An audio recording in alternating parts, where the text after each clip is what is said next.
তোদের তখন ফোন আসার জন্য ভিডিওটাকে কন্টিনিউ করতে পারিনি, আবার ভিডিওটা করছি। তোদের ত্রিভুজের ক্ষেত্রফলটা বুঝিয়ে দিয়েছিলাম কী করে করতে হয়। এবার আসি চতুর্ভুজের ক্ষেত্রফল।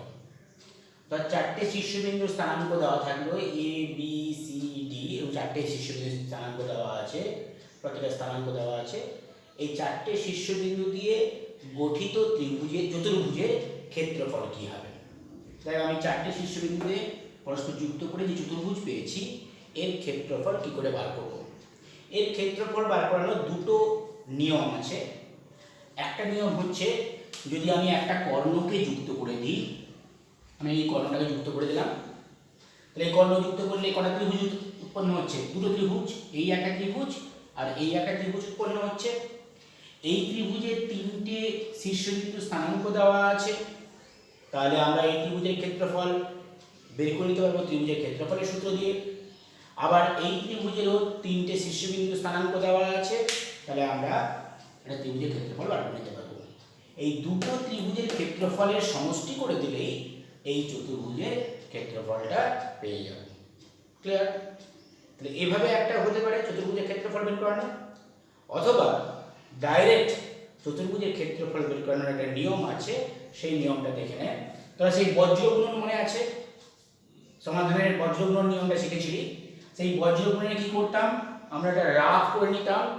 সেই রাফটার মতোই এখানেও যে চারটে শীর্ষবিন্দু দেওয়া আছে, চারটে শীর্ষবিন্দু পর পর লিখে ফেলতে হবে, অর্থাৎ এই x1 y1, x2 y2, x3 y3, x4 y4। আর একবার কি করতে হবে, এই x1 y1টাকে আর একবার রিপিট করতে হবে, শুধু একটা। তাহলে x1 y1, x2 y2, x3 y4, y3, x4 y4 লিখে ফেললাম, আর এই প্রথম স্থানাঙ্কটা আরেকবার রিপিট করতে হবে। দিয়ে এই চতুর্ভুজের ক্ষেত্রফলের সূত্র কি হবে, equal to half the modulus চিহ্ন দিতে হবে। এখানেও মডুলাস চিহ্ন, মানে ভিতরে যদি যত প্লাস থাকলেও রেজাল্ট প্লাস আসবে, ভিতরে ক্যালকুলেশন করে যদি মাইনাস আসে তার রেজাল্টও প্লাস আসবে, যেহেতু মডুলাস চিহ্ন আছে। হ্যাঁ, দিয়ে মডুলাস, এটার সঙ্গে এটা গুণ মাইনাস এটার সঙ্গে এটা গুণ, বজ্রগুণন যেমন শিখেছি, অর্থাৎ x1 y2 minus x2 y1। ওকে, প্লাস মাঝখানে হবে প্লাস প্লাস। এবার কি, এটার সঙ্গে এটা গুণ মাইনাস এটার সঙ্গে এটা গুণ, এটার সঙ্গে এটা গুণ মাইনাস এটার সঙ্গে এটা গুণ, অর্থাৎ x2 y3 minus y3 y2, x3 y2, এটা হয়ে গেল। আবার কি হবে, এর সঙ্গে এর গুণ মাইনাস এর সঙ্গে এর গুণ, তাহলে x plus x3 y4 minus x4 y3। আবার প্লাস এটার সঙ্গে এটা গুণ মাইনাস এটার সঙ্গে এটা গুণ, অর্থাৎ x4 y1 minus x1 y4। দিয়ে মডুলাস চিহ্ন কমপ্লিট, বর্গ একক। ওকে, অর্থাৎ তোদের এই অঙ্কটা করতে গেলে তোদের পাশে একটা রাফ করতে হবে, যেমন বজ্রগুণনের রাফ করতিস সেরকম ভাবে রাফ করেই এই ক্যালকুলেশন গুণটা করেই ডাইরেক্ট এখানে বসিয়ে দিবি। এটা সূত্র আকারে মনে রাখলে মনে থাকে না, অর্থাৎ সূত্র আকারে মনে রাখতে হবে না। এটা কি করবি, এইটা করার জন্য রাফ করবি, পাশে যেমন বজ্রগুণনের রাফ করছিস সে রাফ করেই ক্যালকুলেশনটা করবি। দিয়ে ভিতরে ক্যালকুলেশন যদি প্লাস আসে, যত থাকবে হাফ দিয়ে গুণ করেছে তার উত্তর আসবে, যদি মাইনাস থাকে তার মানও কিন্তু প্লাসে বেরোবে, কারণ ক্ষেত্রফলটা ঋণাত্মক হয় না, তাই এই মডুলাস চিহ্ন দেওয়া হয়েছে। ওকে, তাহলে দুভাবে আমরা চতুর্ভুজের ক্ষেত্রফল বার করতে পারি। একটা হচ্ছে একটা কর্ণ যুক্ত করে দিলে ত্রিভুজ, অথবা এইভাবে এইভাবে করে নিয়ে অঙ্কন করতে পারি। ঠিক আছে, আচ্ছা এবার আসি ত্রিভুজের ভর কেন্দ্র। ত্রিভুজের ভর কেন্দ্রের স্থানাঙ্ক কি করে বার করব। ত্রিভুজের ভর কেন্দ্র, তোদের এই ত্রিভুজের ভরকেন্দ্রটা আমি গত হোমওয়ার্কে অর্থাৎ মাধ্যমিক গণিতের অঙ্কের ক্ষেত্রে আমি দেখিয়েছিলাম, সূত্রটা লিখিয়েছিলাম। এখানে ত্রিভুজের ভরকেন্দ্রটা কাজে লাগবে। ভরকেন্দ্র is equal to x1 x2 plus x3 by 3 comma y1 plus y2 plus y3 by 3। অর্থাৎ সবগুলো ভুজের ত্রিভুজে যে তিনটে শীর্ষবিন্দু স্থানাঙ্ক দেওয়া থাকবে, সেই তিনটে শীর্ষবিন্দুর স্থানাঙ্কের সবগুলো ভুজের যোগফল বাই 3 কমা সবগুলো কোটির যোগফল বাই 3। এইভাবে আমরা ত্রিভুজের স্থানাঙ্ক বার করতে পারবো। তা তোকে বললো যে তিনটে শীর্ষবিন্দু দেওয়া আছে 2 3 কমা -4 5 কমা 6 5 কমা 6, তিনটে শীর্ষবিন্দু, তিনটে বিন্দু দেওয়া আছে, বিন্দু স্থানাঙ্ক দিয়ে বললো এই তিনটে বিন্দু সমরেখ কিনা, সমরেখ কিনা যাচাই করো। আচ্ছা, সমরেখ হওয়ার শর্ত কি না, সমরেখ হলে কি ওই তিনটে বিন্দুকে যদি পরস্পর যুক্ত করা হয় তাহলে গঠিত ত্রিভুজ কি হবে, ত্রিভুজই হবে। তাই ত্রিভুজ যদি গঠন না হয় তাহলে ত্রিভুজের ক্ষেত্রফল কি হবে, শূন্য হবে। অর্থাৎ আমরা এই তিনটে শীর্ষবিন্দু দিয়ে গঠিত ত্রিভুজের ক্ষেত্রফল সূত্র দিয়ে বার করব। যদি দেখি ত্রিভুজের ক্ষেত্রফল শূন্য এসছে তাহলে এই তিনটে বিন্দু সমরেখ। যদি শূন্য ছাড়া অন্য কিছু আসে তাহলে এই তিনটে বিন্দু সমরেখ নয়। ওকে, তাহলে সমরেখ চেক করার আর একটা নতুন নিয়ম শিখলি যে এই তিনটে বিন্দু সমরেখ তখনই হবে যদি ওই তিনটে বিন্দু দ্বারা গঠিত ত্রিভুজের ক্ষেত্রফল, ত্রিভুজের ক্ষেত্রফলের যে সূত্র আছে সেই সূত্র দিয়ে যদি ক্ষেত্রফল শূন্য আসে তাহলে সমরেখ, এই শূন্য না হয় তাহলে সমরেখ নয়। ব্যাস, এই কটা নিয়ম দিয়েই এই 20 প্রশ্নমালার হোমওয়ার্কগুলো হবে। তোদের আমি কতগুলো করিয়ে দিই, খুব সহজ প্রশ্নমালা, 19-20 খুব সহজ প্রশ্নমালা। আমি যেমন দেখিয়ে দিচ্ছি। ধর 7 দাগের অঙ্কটা, 7 নম্বরের অঙ্কটা দেখে নে। KD 20 KD 27 বলেছে ABC তিনটে বিন্দুর স্থানাঙ্ক দেওয়া আছে। তাহলে একটা ত্রিভুজ আঁক।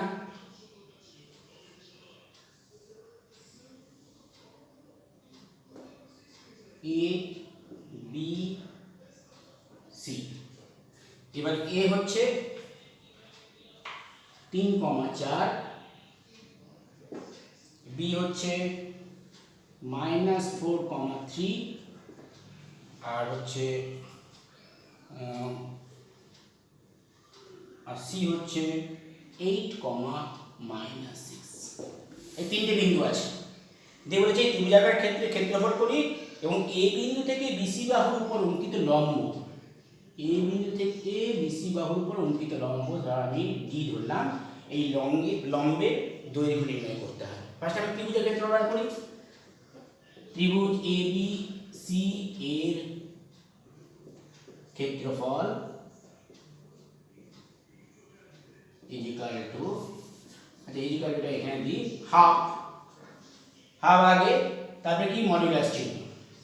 ওকে, তাহলে আমাদের সূত্র কি, ফার্স্টে x1 মানে আমরা এটাকে x1 minus into y2 minus y3, y2 হচ্ছে 3 মাইনাস মানে প্লাস হয়ে যাবে 6।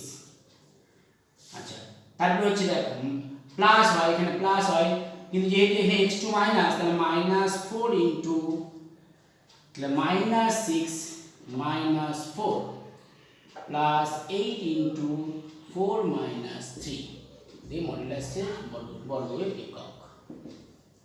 ওকে, সূত্রটা বুঝতে পেরেছি। x1 ইনটু y2 মাইনাসে মাইনাসে প্লাস হয়ে গেল 6, তারপরে দেখ x2 টা যেহেতু মাইনাস হলো 4 ইনটু এটা y2 মাইনাস y1 আর x3 into y1 minus y3 বর্গ একক ইজ ইকুয়াল টু হাফ। তাহলে 9 9 3 27, আচ্ছা -10 মাইনাস মাইনাসে প্লাস 10 থেকে 40 প্লাস 1 8 বর্গ একক is equal to half into 35 35 10 75 35 10 35 40 75 এত বর্গ একক equal to minus half into 75 equal to 37.5 বর্গ একক। ওকে, এইভাবে ত্রিভুজের ক্ষেত্রফল ধর আমি এই ক্যালকুলেশনটা করতে করতে এখানে মাইনাস এলো, ধর মাইনাস এলো, মানে সব মাইনাস হচ্ছিল মাইনাস এলো, তাহলে মডুলাস যেহেতু চিহ্ন আছে, তাহলে যেহেতু মাইনাস আছে তাহলে ভিতরে একটা মাইনাস আছে, যেহেতু এখানে প্লাস হয়ে যাবে, এখানে মাইনাস থাকলেও প্লাস হতো, প্লাস থাকলে তো প্লাস হবে, যেহেতু মডুলাস চিহ্ন দেওয়ার কথার অর্থ এটা। তাহলে ত্রিভুজের ক্ষেত্রফল পেয়ে গেলাম। এবার বলেছে এই লম্বের দৈর্ঘ্য কত।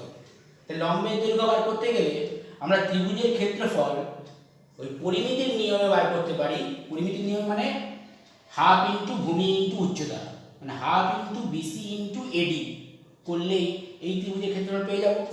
তার জন্য বিসি বার করতে হবে।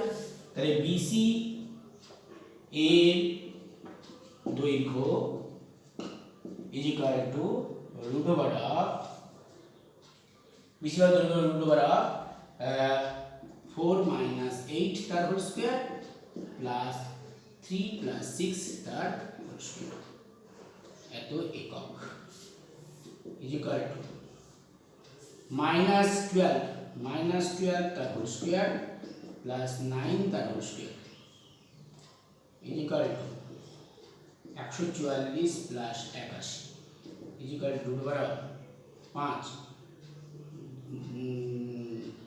225 ইজিক্যাল টু 15 বর্গ একক 15 বর্গ একক বুঝছে। তাহলে আমরা বিসি বর্গ একক বলছি একক। তাহলে আমরা বিসি বা দৈর্ঘ্য পেয়ে গেলাম। এবার হাফ ইন্টু ভূমি ইন্টু উচ্চতা করলে ত্রিভুজের ক্ষেত্রফল পেয়ে যাব। তাহলে লিখব এবিসি ত্রিভুজের ক্ষেত্রফল, ত্রিভুজ এবিসি এর ক্ষেত্রফল সমান half into BC into AD equal to half into BC কত বেরোলো 15 ইন্টু এডি। প্রশ্ন অনুযায়ী এই ক্ষেত্রফলটাই হবে আগে যে ক্ষেত্রফল বার করেছিলাম তার সেই একই নিয়মে হবে। প্রশ্ন অনুযায়ী half into 15 into AD equal to 37.5। Okay, और AD equal to 37.5 into 2 by 15 equal to 75 by 15 दिए काटले 15 और एडी इजिकल टू 5। देखते बहुत लम्बे दৈর্ঘ্য समान 5 একক। ওকে, তাহলে এইভাবে করব। এবার আমি চতুর্ভুজ এটা করিয়ে দিই। চতুর্ভুজের ক্ষেত্রফল যেমন ধর 6 এর দাগের একটা অঙ্ক করে দিই। প্রথম অঙ্কটা 6 এর 1,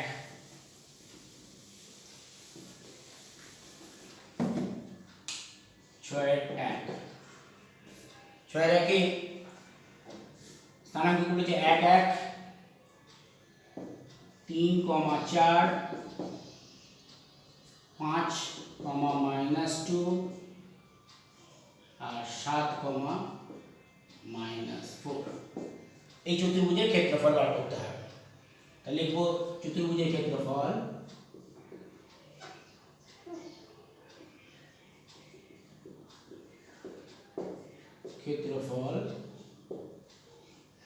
is equal to half into modulus. তাহলে এর জন্য রাফ করতে হবে। রাফটা আমি এখানে করে ফেলছি।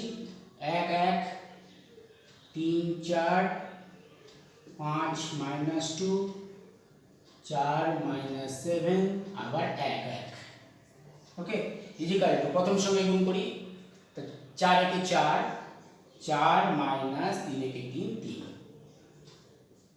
প্লাস 3 দুনে 6 -6 -6 মাইনাস তারপর হচ্ছে 20 প্লাস -35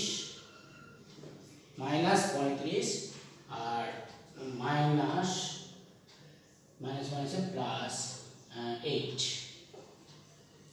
ওকে প্লাস 4 মাইনাসে প্লাস 7 এত বর্গ একক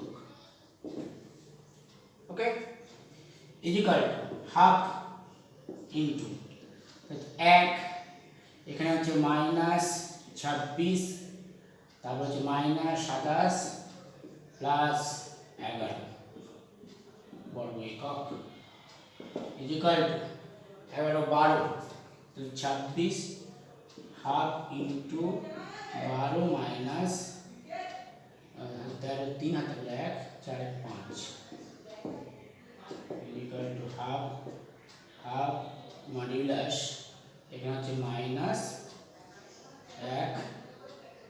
4 দেখ যেহেতু মডুলাস আছে তাহলে মাইনাসটা প্লাস হয়ে যাবে তাহলে half into 41 is equal two 20.5 বর্গ একক ওকে এইভাবে 20 প্রশ্নমালা কোশ্চেনে 20 প্রশ্ন অঙ্কগুলো করবি খুব সহজ প্রশ্নমালা অঙ্কগুলো এই নিয়মে করবি এই সূত্র কটা মনে রেখেই করবি যেগুলো প্রবলেম আমি ঘুরিয়ে দেবো আচ্ছা আজকে হচ্ছে কি বার আজকে হচ্ছে শুক্রবার এটা আমি তোদের সলভ করাবো হচ্ছে মঙ্গলবার দিন সন্ধে না সোমবার দিন সন্ধে 7টায় সোমবার সন্ধে 7টায় মন্ডে সন্ধে 7 PM